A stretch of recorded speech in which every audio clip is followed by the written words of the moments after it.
This is talking about the Great Depression again and workers' rights. So obviously, Potato, A Tale from the Great Depression, is going to be about potatoes, and a family who worked as potato, I don't know what to call it, potato pickers, during the Great Depression. This would, I think, it was published by National Geographic. It's got a lot of great factual. It's one of those books that's great at introducing something that can be very dry and confusing in a really great way, just like Uncle Jed's Barbershop. But because it is also natural resource based, I think it has a great place compare and contrast as well with the pancakes, and um, the tortilla factory that we had mentioned earlier as well. And then these last two that I want to focus on, again, if you request the PowerPoint, the link here on the left will take you to the resource guide for the book. Dolores Huerta, Hero to Migrant Workers, because everyone knows Cesar Chavez's name, but how many of them know Dolores Huerta, who was just as critical to the workers' right movement during the migrant workers' strike as Cesar Chavez. In fact, in Washington, we actually recognize Dolores Huerta's Day as a state holiday. Us in California are the only states that do. So I'll sign up for our newsletter, because around that time I'll be sending out something with this book. But Dolores Huerta was an incredible leader for migrant workers' rights, same as peaceful protest beliefs as Cesar Chavez. She believed in investing in people, investing in herself, and really is, again, just one of those household names we should all know, but a fantastic American to learn about. And then this is somebody I had before I read this book, I was like, what is this? Brave Girl is Clara and the Shirtwaist Makers Strike of 1909. And this is absolutely about workers' rights. It is about unions. She leads a movement to unionize seamstresses, sew workers, after the Triangle Factory fire, which some of you may have heard of as well, which was a devastating fire that killed many workers and led to a lot of reforms as far as safety. So this is a young girl who did this. What's cool about this one is if you open up the resource guide, I actually might just see if we can get that to open for us real quick. And Milady or someone in the chat, if you could just let me know that you could still see this. As we scroll down, thank you. This is, I'm also gonna say a bit, sorry about that. This is one of those books that is great for older kids because there are a lot of primary sources around this topic that you can access. I've linked one of them here, Congress and Child Labor, because that's really what this was about, child labor. These were children that were working in these factories. And then, so that is a great resource. And then here it is. This is the front page of the Spokesman Press from December 28, 1909, if it's going to work for me. Oh, it looks like it is. Lucky me.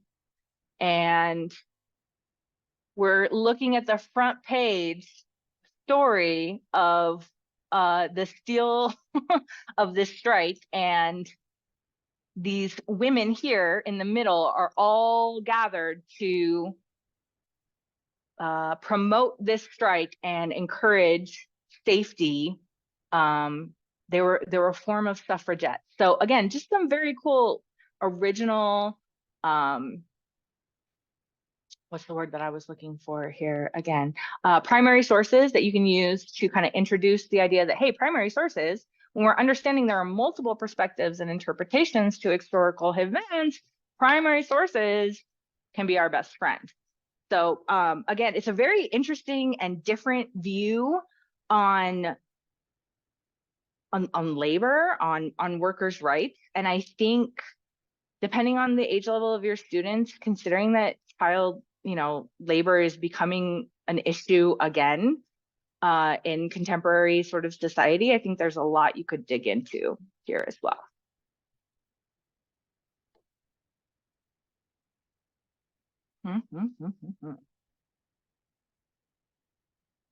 Okay, so that is pretty much the wrap up here for us, but I think people are interested in signing up from some stuff, and we have some time for questions as well. But I hope that this really has demonstrated to you here, thank you so much for being here, that this FEPP approach, that we are really trying to embody it, that we really do believe in it. This is not just a cute diagram that I put up on a screen, but I do genuinely hope that a lot of the materials that you saw here, the lessons and the books, you see how they could be applied across curricular subjects.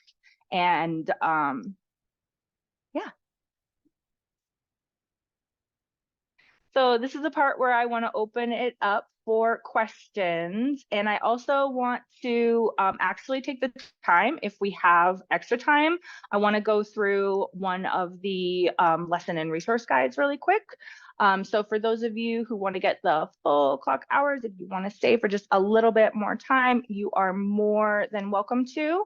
But I'm already seeing amazing comments in the chat. Thank you so much, guys.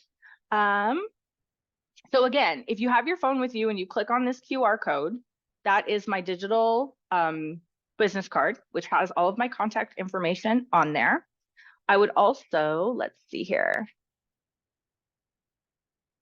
want to let you know that we are doing some additional professional developments coming up. We have Buying a Car and Understanding Loans, which is going to be presented. Oh, that date should have been changed because that's today and you're here. So there's no way you could be at that one. That date has been changed to next week. If you would like to sign up for our Book of the Month program or our newsletters, let's go ahead and go to the FEPP.org website, which hopefully you can see here.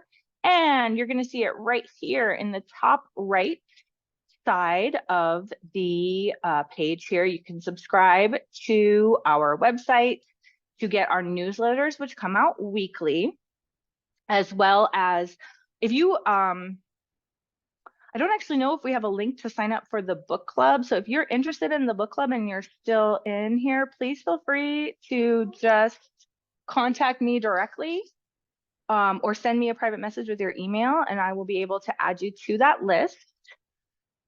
And I can show you actually just a moment here, as I mentioned.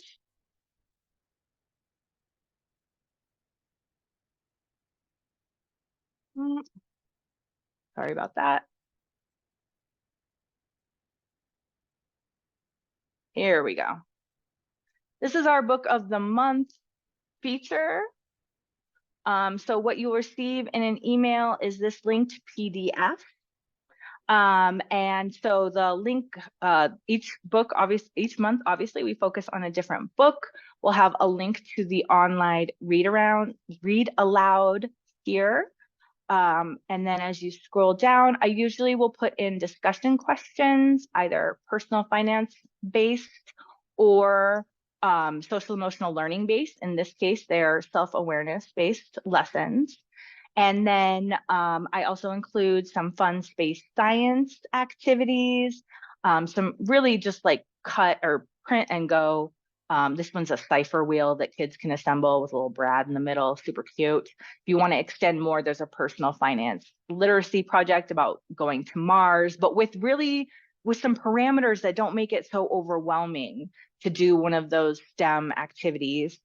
Also identifying careers for 2, 3, and 4, 5. We link vocabulary activity here. So it's a Frere model activity with the words already inside the boxes there for you. I know Mary has done this activity. And then we have, this is actually Mary's that she has given me permission to share with people if she's still in here. I think she had to leave. But this is a cell-based exit ticket that she had developed for her students when they read this book. And I'm still here. Is included in this as well. Oh, thanks, Mary. I appreciate you. I can't see anybody, so thank you. I appreciate you so much. So In- this is the type of activity that you're going to see included in the book club. Amy, we have a request for you to please put up the slide with your QR code. There you go. There we go. And I did get some private messages here, and I am going to make sure I save this chat. I'm actually going to write it down